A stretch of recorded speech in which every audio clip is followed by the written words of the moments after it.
I cannot wait for the Harry Potter TV series to arrive. They're destroying Harry Potter, seemingly on purpose, judging by the rest of the fail slop coming from corporations recently. How are they doing it, you ask? Reimagine the Harry Potter canon.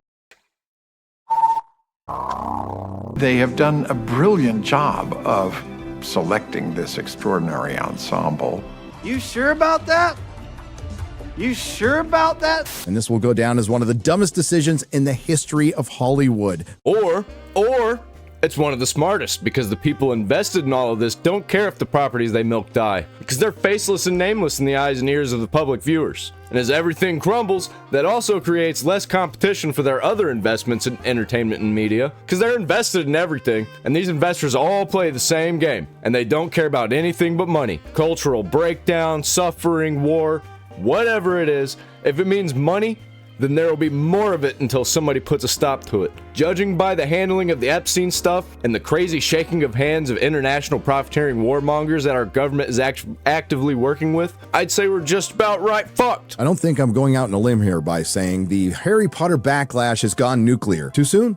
Anyway, the casting of Black Snape sucks, and HBO is finding out much sooner than expected the consequences of one bad decision. It's a tale as old as modern Hollywood, which started between 2015 and 16, depending on who you talk to. Giant corporate studio spends hundreds of millions to billions to either buy or maintain the rights of beloved intellectual property, the value of which is in the built-in fan base that they can exploit. And while most of the Western franchises have been bled dry, arguably up until very recently, Harry Potter is the most healthy. Buy them all. Link in the description. Polytown mugs.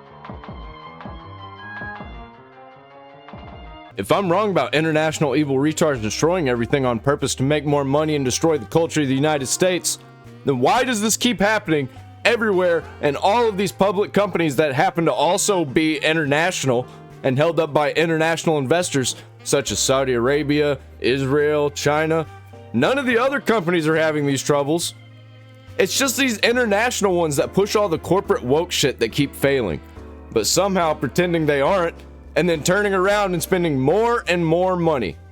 And then you get all these fake people that come out of the woodworks to defend all of this shit. What is happening? Where are these people coming from? What is all of this? Of course, announcing a Harry Potter show on HBO was an absolute no-brainer that every Harry Potter fan was looking forward to. It could do what the movies couldn't, dive deeper into the books. The roadmap was there. For some easy money, all they had to do was be as faithful with the adaptation as possible and get the cast right. It was so easy. That's why I smell bullshit with all of these. It's so easy to see what they have to do to actually be successful. But that's not what their goal is. That's not what they're looking for. They're looking to make as much money as possible while simultaneously destroying what Western culture is supposed to be and creating mock bastardized imitations of what once was and calling it a modern adaptation for modern audiences.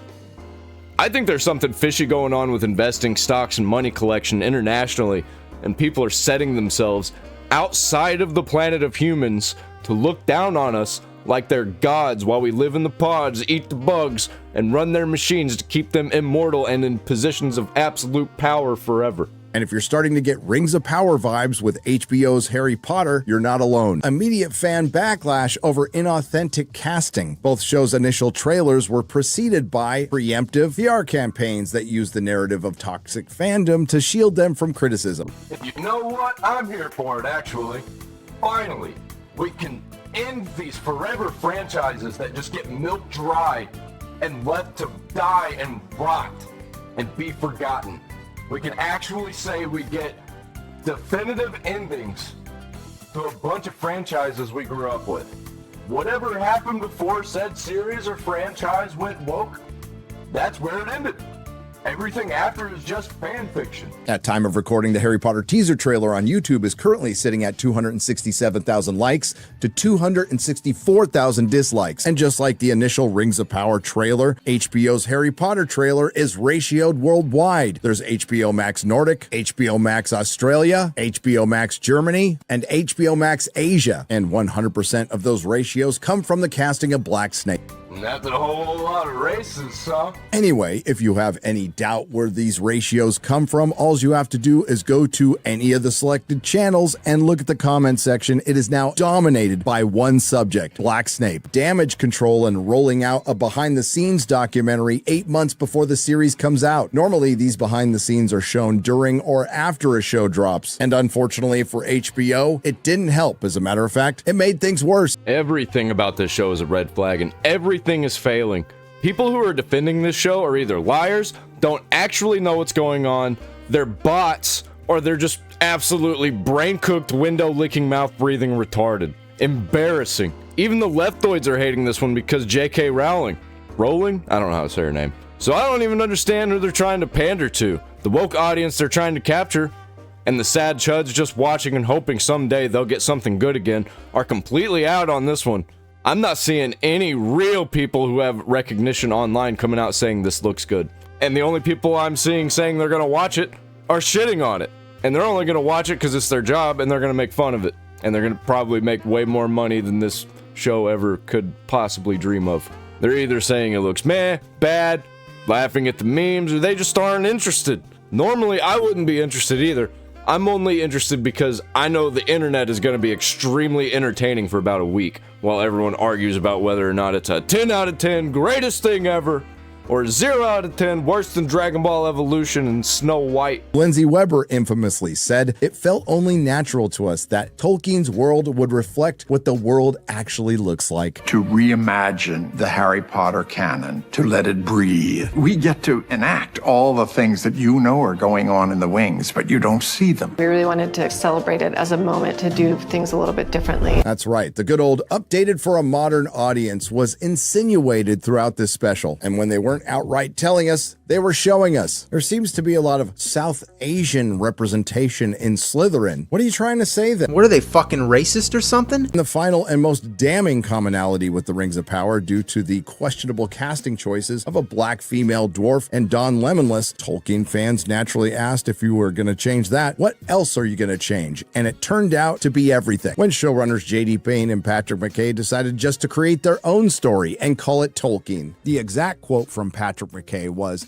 "Can we come up with the novel Tolkien never wrote?" Go back to the book, go back to the book, go back to the book. And why would it be any different with HBO's Harry Potter? We've heard they're going to be adding scenes like Nicholas Flamel meeting Dumbledore and seeing Draco Malfoy's home life and teachers in their private rooms, and maybe adding parallel stories, which sounds like a recipe for disaster considering everything we've seen from Hollywood in the last decade, particularly when you combine it with that word reimagine. Also, like, Harry Potter has a lot of books, and in all of the books, the main characters are children, the same children. So either we're gonna have adults playing kids again, they're gonna cancel it halfway through, or they're gonna combine books or outright skip them. Yeah, they're definitely gonna have to reimagine it because this shit makes no sense. The math ain't math and the numbers don't line up. The numbers, Mason, what do they mean? Magic, something J.K. Rowling has said nobody knows where it comes from. But in the show, it's going to be rooted in naturalism. There's this kind of inherent desire to be rooted in naturalism,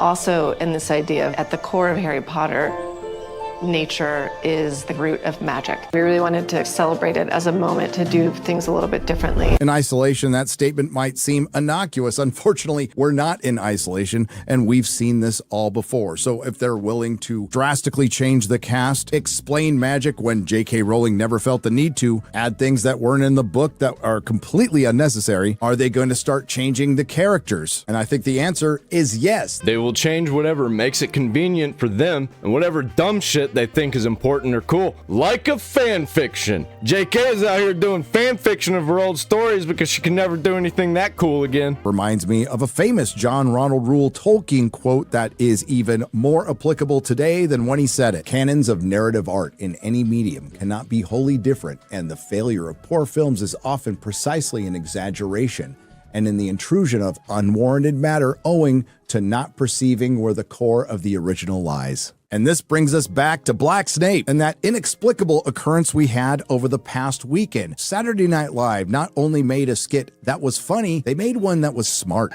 We got this new kid, his name Harry Potter, and he's racist as hell. Yes, Harry Potter, or the proud boy who lived, spent the whole year telling everybody that the school's only black teacher was secretly evil. So somebody stole something, and the number one suspect is Black Snape. I love how Cameron went from the retarded rocks guy on Kill Tony to one of my favorite comedians. And Saturday Night Live is killing it, having Cam as a host of the news show. More energy like this, please. Maybe they can turn around some of that gay energy they had during COVID that destroyed their show completely. Race swapping of the character of Snape fundamentally and thematically changes the story, including when the Philosopher's Stone is stolen, our protagonist, the little white kid, suspects the one black teacher. So you make our protagonist look like a racist, you make his parents look like they're racist, and let's have the added bonus of Snape being possibly beaten and abandoned by his father.